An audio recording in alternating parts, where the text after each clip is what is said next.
할렐루야. 예, 반갑습니다. 오늘 또 하나님 말씀 전할 텐데, 오늘도 영상으로 여러분들 이렇게 뵙게 됩니다. 좀 어색하고 아직은 그렇지만, 오늘도 하나님 말씀 전할 때, 온전히 하나님 말씀만 듣고 또, 이 가운데 성령께서 은혜 가운데 함께하기를 간절히 소망합니다. 오늘은 마태복음 9장 1절부터 8절의 말씀을 가지고 더 본질적인 문제라는 제목으로 하나님 말씀 보도록 하겠습니다. 오늘 우리가 읽은 이 중풍병자 이야기는 많은 사람들에게 잘 알려진 그런 이야기입니다. 아주 유명한 이야기죠. 중풍병자가 걸을 수 없기 때문에 그의 친구들이 그를 위해서 예수님이 계셨던 그 가버나움 집에 지붕을 뚫고 그를 내렸다는 그런 이야기입니다. 그래서 이 말씀을 전할 때 많은 분들이 헌신적인 것에 대한 중요성, 헌신적인 믿음에 대한 중요성, 이런 것들 이야기를 많이 합니다. 오늘 저는요, 조금 더 다른 각도에서 같이 이야기를 나눠볼까 합니다. 예수님께서 지난주에 우리가 나눴던 것처럼 예수님은 어디에 가셨습니까? 거라사 지방에 가셨습니다. 거라사 지방에서 귀신 들린 자를 고치시고 어디로 돌아오셨어요? 가버나움에 돌아오셨습니다.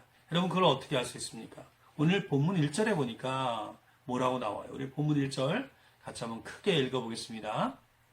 예수께서 배에 오르사 건너가 본 동네에 이르시니. 오늘 본문에 보면 1절에서 뭐라고 있어요? 예수님께서 배에 올라서 어디에 이르렀다라고 이야기하고 있습니까? 본 동네에 이르렀다.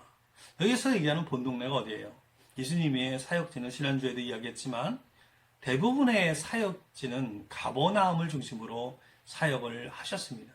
그래서 여기서 얘기하는 본 동네는 가버나움을 이야기하는 것입니다. 이 가버나움에 이르자 무슨 일이 일어났어요? 역시 많은 사람들이 몰려들었습니다. 예수님께 와서 예수님 말씀을 들으려고 모여들었고, 그리고 병든 자들은 병을 고치려고 몰려들었어요. 어마어마한 사람들이 또 몰려들었습니다. 근데 오늘 본문은 지금 누구를 주목하고 있어요? 맞습니다. 중풍병자를 주목하고 있어요. 그런데 이 중풍병자는 걸을 수가 없어요. 걸을 수 없으니까 사람들이 많으니까 예수님께 어떻게 다가가요? 오늘 본문에는 잘 나오지 않지만 오늘 본문과 동일한 사복음서의 본문 마가복음에 보면은 뭐라고 나와요? 아주 구체적으로 이야기를 하고 있습니다. 마가복음 2장 1절부터 4절까지 말씀을 한번 볼게요. 같이 한번 크게 읽겠습니다. 시작. 수일 후에 예수께서 다시 가버나움에 들어가시니 집에 계시다는 소문이 들린지라 많은 사람이 모여서 문 앞까지도 들어설 자리가 없게 되었는데 예수께서 그들에게 도를 말씀하시더니 사람들이 한 중풍병자를 네 사람에게 메어가지고 예수께로 올세. 무리들 때문에 예수께 데려갈 수 없으므로 그 계신 곳에 지붕을 뜯어 구멍을 내고 중풍병자가 누운 상을 달아내리니. 여러분, 그러니까 많은 사람들이 붐비니까 환자의 친구들이 어떤 행동을 했어요? 지붕을 뜯어서 예수님 앞으로 중풍으로 누워있는 그 환자를 내렸다는 이야기입니다. 얼마나 대단합니까? 이들의 헌신적인 믿음 정말 중요한 거예요. 참 좋은 친구들을 뒀다, 이런 생각도 듭니다. 근데 예수님께서는 그들을 보시고, 특별히 그 중풍병자를 보시고 어떤 행동을 취하셨어요? 바로 병을 치료하셨습니까? 바로 병을 치료하시는 것이 아니라 예수님께서 어떤 말씀을 하셨습니다. 본문 2절의 말씀이에요. 뭐라고 얘기하셨어요? 같이 한번 읽어볼게요. 시작. 침상에 누운 중풍병자를 사람들이 데리고 오거늘 예수께서 그들의 믿음을 보시고 중풍병자에게 이르시되 작은 자야 안심하라 내 제사함을 받았느니라. 뭐라고 이야기하고 있어요? 작은 자야 안심하라 내 제사함을 받았느니라. 예수님은 왜 병을 바로 고치시지 않고 어떤 이야기를 하셨어요? 제사함에 대한 이야기를 하셨어요. 제사함을 받았느니라. 그러니까 주님은 지금 무엇을 바라보고 계신 거예요? 주님은 지금 중풍병만이 아니라 어떤 걸 먼저 이야기하고 있어요? 이 환자 안에 있는 죄를 먼저 이야기하시는 거예요. 그러니까 주님이 지금 보기를 원하셨던 것은 어떤 문제입니까? 육신의 문제보다 영적인 문제를 보기를 원하셨다는 것입니다. 여러분, 중풍병이 어떤 병입니까? 현대에서 어떤 병으로 불려요? 뇌졸중입니다. 여러분, 뇌졸중이 오면 어떤 일이 일어납니까? 참 불편해집니다. 때로는 뇌졸중 때문에 돌아가시는 분들 계셔요. 저희 같은 동네 사시는 분이 뇌졸중 환자이신 것 같아요. 뇌졸중 환자신데 정말 걷는 것이 정말 힘들어 하시는 것 같아요. 제가 간혹 엘리베이터나 단지 안에서 뵙곤 하는데 정말 힘들게 걸어가고 계세요. 10m를 걷는데 10분이 더 걸리는 것 같아요. 정말 유심히 제가 본 적이 있습니다. 여러분 정말 고통스럽지 않겠습니까? 그래서 이 본문에 나오는 이 중풍병 환자는 어마어마한 고통이 아마 있었을 거예요. 그래서 이 사람에게는 어마어마한 육체적 고통이 있었고 육체적 문제도 있었겠지만 더 큰 고통의 문제가 있었어요. 어떤 문제예요? 과거의 죄로 인한 죄책감으로 인해서 고통받고 있었던 그 문제가 있었다는 거예요. 그래서 예수님께서는 뭐라고 말씀하시는 거예요? 2절 말씀 다시 한번 볼게요. 2절에 뭐라고 이야기하고 있어요? 다시 한번 크게 한번 읽어보겠습니다. 시작. 침상에 누운 중풍병자를 사람들이 데리고 오거늘 예수께서 그들의 믿음을 보시고 중풍병자에게 이르시되 작은 자야 안심하라 내 제사함을 받았느니라. 여러분 지금 보기에 주님이 보시기에 더 큰 문제는 어떤 문제예요? 그 육체적 문제도 큰 문제였지만 그의 영적인 문제, 그의 영적인 고통의 문제, 이 문제가 더 본질적이고 더 시급한 문제라는 것입니다. 더 시급한 문제. 예수님이 오시기에 지금 보이는 병고침의 문제만이 아니라 보이지 않는 영적인 그 치유, 주님은 지금 그것을 행하시는 예수님의 모습입니다. 사랑하는 성도 여러분, 우리는 어떻습니까? 우리도 마찬가지 아닙니까? 우리는 주님께 어떻게 나아가요? 때로는 우리의 필요 때문에 주님, 제가 이거 필요합니다. 지금 이 문제 해결해 주세요. 지금 내 필요를 채워주세요. 이렇게 기도하고 있지 않습니까? 그렇게 우리는 많은 문제들을 갖고 주님 앞에 나아갑니다. 여러 가지 문제가 없는 게 아니에요. 우리에게 문제가 많습니다. 어떤 문제가 가장 시급합니까? 우리는 지금 코로나 사태로 인해서 정말로 여러 가지 어려움들을 겪고 있습니다. 많은 사람들이 이야기합니다. 사는 게 아니라고 이야기합니다. 전 세계에 수많은 사람들이 코로나로 인해서 확진되고 또 죽어가고 있습니다. 그 고통을 앓고 있어요. 최근에 이탈리아에서 들려오는 소식을 통해서 보면 안타까운 소식들이 많습니다. 고령자가 많은 이탈리아 사회에서 많은 코로나로 인해서 많은 사람들이 죽어가고 있다는 이야기를 듣습니다. 얼마나 큰 고통입니까? TV를 보기가 두렵습니다. TV를 보는데도 스트레스를 받는 거예요. 힘듭니다. 이런 많은 문제들이 우리가 겪고 있는 어려움들이에요. 또 어떤 어려움들이 있어요? 가짜 그리스도, 가짜 선지자들이 나타나고 있지 않습니까? 성경에 보면 그들이 나타나서 사람들을 미혹할 것이라고 이야기하는데 지금 그런 일들이 일어나고 있어요. 가짜 성령 이만희가 나타나서 수많은 젊은이들을 미혹한 것을 보십시오. 이로 인해서 수많은 가정이 깨졌습니다. 이만희 기자회견장에서도 여러분 무엇을 보셨습니까? 딸을 뺏긴 그 어머니의 절규를 보셨어요? 지금 코로나로 인해서 고통스러워하는 것은 어떤 것이 나은 거예요? 인간의 욕망과 탐욕이 나온 결과라는 것입니다. 사람들이 감당하기 힘든 이 바이러스를 낳은 것은 사람이 욕심이 낳은 죄라는 것입니다. 그리고 그 죄가 사망을 낳았습니다. 비극이고 무너진 일상을 낳았다는 거예요. 이처럼 모든 것이 신음이고 아픔입니다. 고통입니다. 우리는 그것을 겪고 있습니다. 여러분, 중풍병은 그러므로 결과로 드러난 거예요. 뭐의 결과예요? 죄의 결과라는 거예요. 주님은 지금 중풍병 그 자체가 아니라 그 안에 있는 죄, 그 죄로 인한 병을 치료하기를 원하시는 거예요. 사랑하는 성도 여러분, 주님은 이 땅을 그렇게 보십니다. 우리의 겉모양, 그 어떤 피로만이 아니라 영적인 문제들을 더 크게 보신다는 거예요. 아멘입니까? 왜 그렇습니까? 그것이 더 본질적인 문제이기 때문입니다. 그러므로 우리도 그렇게 보아야 합니다. 사실 우리의 눈에 보이는 것, 겉으로 드러난 문제들이 빨리 해결되기를 우리는 바라고 있습니다. 그러나 우리가 지금 고통스럽더라도 우리가 살면서 만나는 크고 작은 그 어려움 속에서 단지 눈에 보이는 문제에 집중하는 것만이 아니라 우리의 영혼, 그 정직한 모습 그대로 주님 앞에 나아가기 우리는 기도해야 합니다. 여러분, 오늘 본문에는 안 나오지만 지금 중풍병자의 마음이 어떨 것 같습니까? 어때해졌을 것 같아요? 겸손해졌을 거예요. 자신이 살면서 잘못 행했던 것들 아마 생각했을 것입니다. 그리고 그 죄들을 바라봤을 거예요. 그리고 뉘우쳤을 거예요. 주님의 그 말씀 한마디에 중풍병자는 그런 모습을 갖췄을 거예요. 사랑하는 성도 여러분, 그러므로 우리가 지금 서야 할 자리는 어디입니까? 무엇을 바라봐야 합니까? 속사람을 바라봐야 합니다. 속사람을 바라보고 내 안에 죄가 있는지 살펴봐야 합니다. 회개해야 합니다.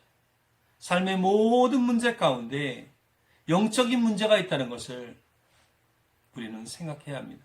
여러분, 그 핵심에 뭐가 있어요? 죄가 있다는 것입니다. 그러므로 지금의 문제보다 우리는 무엇을 봐야 돼요?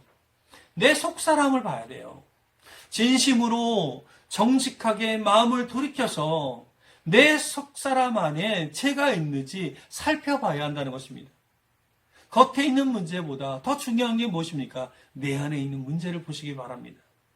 내 자신이 주님의 거룩함으로 나아가면 주님은 고치십니다. 여러분, 아멘입니까? 아멘입니까? 네. 다른 사람을 볼 때도 우리는 어떻게 봐야 돼요? 그 마음을 봐야 돼요. 그 사람의 겉모습을 보는 게 아닙니다. 그 영혼을 바라봐야 된다는 거예요. 내 가족, 내 동료, 내 상사, 교회의 지체들, 그리고 친구들, 그들을 바라볼 때 그들의 겉모양이 아니라 영혼을 생각하고 바라본다면 여러분, 그들의 불편한 모습들이 별것 아닐 수 있고, 그리고 별거 아닌 모습들이 우리에게 기도의 제목들이 될 수 있다는 것을 여러분 믿으시길 바랍니다. 우리는 그러므로 무엇을 바라봐야 합니까? 속사람을 바라봐야 할 것입니다. 예수님이 이렇게 그를 고치시기 전에 그의 죄를 언급하시는 그런 장면을 바라보던 자들이 있었어요. 그 자리에는 예수님께 병을 고치러 온 환자들만 있었던 게 아니고 예수님께 말씀을 들으러 온 그런 사람들만 있었던 게 아니라 그들 중에 누가 있었어요? 서기관들이 있었다. 성경은 이야기하고 있습니다. 서기관들이 있었다. 근데 서기관들이 그 모습을 바라보면서 예수님의 말씀을 들으면서 좋아했어요? 그걸 불편하게 보았어요. 여러분, 서기관들이 누구입니까? 대부분 사두개인들입니다. 사두개인들이 누구예요? 대부분 사두개파의 멤버들이에요. 일원이에요. 사두개파의 멤버들. 그들은 대부분 보수적이고 또 부유한 지배계급층이었습니다. 권력가들이 줄을 이루고 있었습니다. 그러니까 그들은 로마가 이스라엘을 점령했을 때 친로마적이었어요. 그들은 성경을 잘 알고 있는 제사장 가문들이었어요. 지금으로 말하면 누굴까요? 친미? 친일? 극보수파? 그럴 수도 있습니다. 근데 그들이 보기에 예수님의 발언이 어땠어요? 그들이 보기에는 아주 위험하게 보였어요. 여러분, 이스라엘에서 죄를 사하는 권세는 누구에게만 있습니까? 하나님께만 있습니다. 근데 지금 이 사두개인들이 보니까, 이 서기관들이 보니까 예수님이 이 한마디의 이 말씀은 한마디로 죄를 용서한다는 말이에요. 여러분, 구약시대에 죄가 있으면 어땠어요? 양이나 새를 대신해서 죄를 용서받았습니다. 큰 죄가 있을 때는 1년에 단 한 번 대제사장이 시성소에 들어가서 하나님께 용서를 구하는 일이야 가능한 일이었어요. 그런데 예수가 제사함에 대해서 이야기를 하는 거예요. 이것은 그들이 보기에는 아주 심각한 신성모독 발언이었습니다. 그런데 예수님께서 그걸 모르셨을까요? 그럴 리가 없습니다. 지금 성경은 사두개인들이 그렇게 생각하는 걸 아시고 예수님 뭐라 말씀하셨다라고 이야기하고 있어요. 4절, 5절, 6절 말씀해 보니까 뭐라고 이야기하고 있습니까? 예수께서 그 생각을 아시고 이르시되 너희가 어찌하여 마음에 악한 생각을 하느냐 내 죄사함을 받았느니라 하는 말과 일어나 걸어가라 하는 말 중에 어느 것이 쉽겠느냐 그러나 인자가 세상에서 죄를 사하는 권능이 있는 줄을 너희로 알게 하려 하노라 하시고 중풍병자에게 말씀하시되 일어나 내 침상을 가지고 집으로 가라 하시니. 예수님께서 그들의 생각을 아시고 뭐라고 말씀하세요? 두 가지 얘기를 해요. 내 죄사함을 받았느니라 하는 말하고 일어나 걸어가라 하는 말 중에 어느 것이 쉽겠느냐 이렇게 이야기해요. 여러분 유대인의 관점으로 어떤 게 더 쉬운 거예요? 병고침이 쉬운 거예요? 제사함이 쉬운 거예요? 어떤 게 더 쉬운 거예요? 아마도 병고침이 훨씬 더 쉬웠을 것입니다. 병고침은 가능한 일이지만 제사함은 거의 불가능에 가까운 일이에요. 왜 그렇습니까? 오직 하나님만 하시는 일이기 때문입니다. 근데 그들을 향해서 이렇게 말씀하시는 이 주님의 말씀은 어떤 말씀이에요? 그러니까 병 고치는 것보다 다른 말로 얘기하면 눈에 보이는 것의 유익보다 제사함 무엇을 얘기하는 거예요? 영적인 치유, 영적인 변화, 영적인 성장이 훨씬 어렵다. 그리고 그것이 귀한 것이다. 예수님께서 말씀하시는 거예요. 사랑하는 성도들, 오늘날 교회 안에도 변질된 복음을 말하는 사람들이 많습니다. 예수 믿으면 잘 된다. 그렇게 얘기하는 사람들이 많아요. 어쩌면 잘 될 수도 있어요. 병이 고쳐지듯이 눈에 보이는 기적을 이룰 수도 있어요.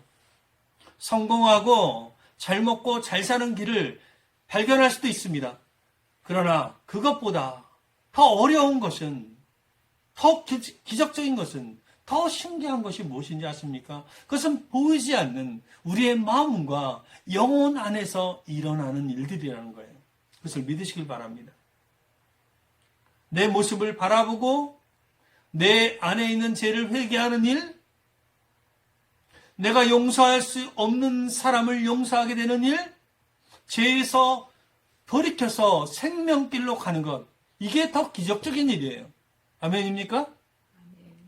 우리가 하나님의 존재를 믿고 그분을 예배한다는 것, 우리가 우리의 삶을 드리고 그분의 인도하심을 받는 것, 우리의 아픔과 상처가 하나님 앞에서 회복되고 그 위로와 소망 가운데 나아간다는 것, 이것이 더 신기한 일이에요. 아멘입니까? 우리가 서로가 진심으로 사랑하고 한 가족으로 돌본다는 것, 쉽습니까? 어렵습니까? 어렵습니다. 여러분, 이것들이 제사함의 일이에요. 제사함이 더 어려운 일이에요. 그러나 어렵지만 정말 소중하고 놀라운 일들입니다. 아멘입니까? 아멘. 그래서 그 중풍병으로 누워있는 그 사람은 예수님이 왜 제사함의 말씀을 먼저 말씀하셨는지 그 사람은 알았을 거예요. 그래서 일어나 내 침상을 가지고 집으로 돌아가라는 그 예수님의 말씀을 듣는 거예요. 사랑하는 성도 여러분, 그가 진짜로 낫는 모습은 어떤 모습이에요? 병고침이 아니라 그의 삶이 회복되는 것입니다. 아멘입니까? 우리는 너무나 많은 어려움들을 지금 겪고 있어요. 우리가 진정으로 낫는 게 뭐예요? 일상이 회복되는 거 아닙니까? 일상이 원래 일상으로 돌아가는 거예요. 사랑하는 성도 여러분, 보이는 병의 치유보다 보이지 않는 영적 문제가 중요한 거예요. 정말 중요한 게 뭐예요? 눈에 보이지 않는 변화라는 거예요. 단지 지금의 문제의 해결이 아니라 우리의 삶 전체가 해결되어서 삶 전체가 다시 말하면 회복되어서 하나님께 드려져야 된다는 것입니다. 아멘입니까? 아멘. 지금 우리에게는 너무나 많은 기도 제목들이 있어요. 지금 우리는 너무나 많은 고통을 겪고 있습니다. 그리고 그 고통에서 나오기를 우리는 기도하고 있습니다. 수많은 사람들이 죽어가고 있고 고통을 받고 있습니다. 어려움을 겪고 있어요. 우리조차도 이렇게 직접 만나지 못하고 이렇게 영상으로 예배를 드리지 않습니까? 지금 우리는 무엇을 해야 합니까? 지금 우리는 무엇을 바라봐야 돼요? 사랑하는 성도 여러분, 우리의 속사람을 바라보시길 바랍니다. 정직하게 바라보고 하나님께 내 안에 있는 죄들을 발견하고 회개 가운데 나아가는 우리 모두가 되기를 소망합니다. 기도하면서 또 말씀 보면서 예수님의 눈으로 우리의 자신과 지금의 상황들을 바라보시기를 바랍니다. 그것을 위해서 힘써 기도하는 우리가 되기를 바랍니다. 주님이 낫게 하시는 은혜가 있기를 주님의 이름으로 간절히 축원드립니다.